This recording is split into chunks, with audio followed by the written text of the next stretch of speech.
Hello race fans, welcome into Studio 3 here in Charlotte. I'm Alex Weaver, joined by Scott Miller, the Vice President of Competition over at the R&D Center in Concord. Scott, we're gearing up for a weekend at New Hampshire Motor Speedway, so what type of racing can we expect this weekend?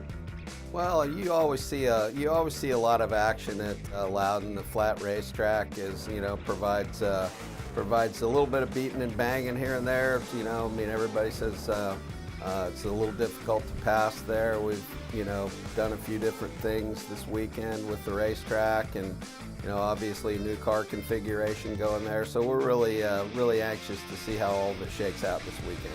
Now, you mentioned that it's going to be difficult to pass, and we saw some pit road strategies come into play last weekend. So how important is good positioning on pit road and getting the exit off of pit road going to be?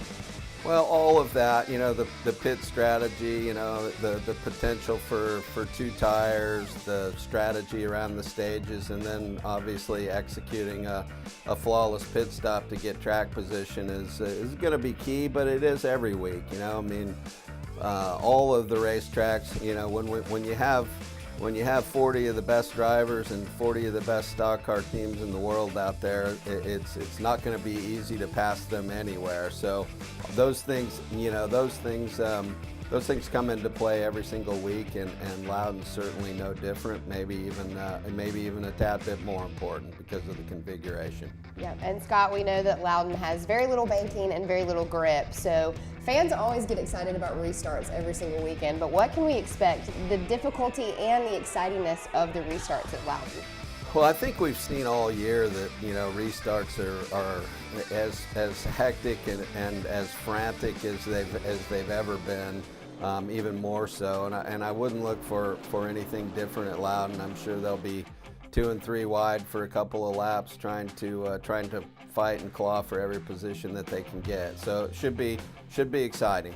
And one of the stories that's been talked about this weekend too is applying the PJ1. So what can we expect that to change the track, and where has that been applied and why?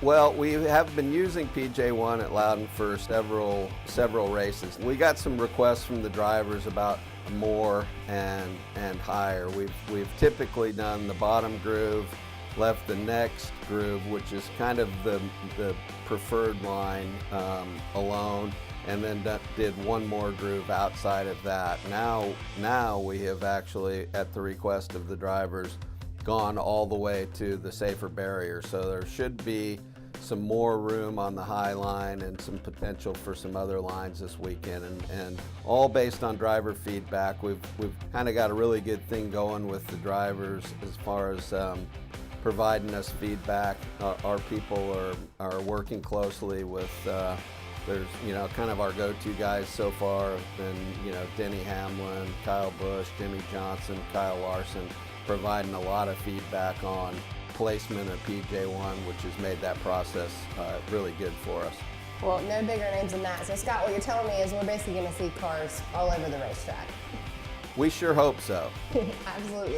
All right, Scott, so it's sure to be a good weekend at New Hampshire Motor Speedway. Thank you for joining us. I know you guys are busy over there in the R&D Center. We look forward to the racing. This Sunday, you can catch all of that action coming to you on NBCSN at 3 p.m. We're racing in the Monster Energy NASCAR Cup Series.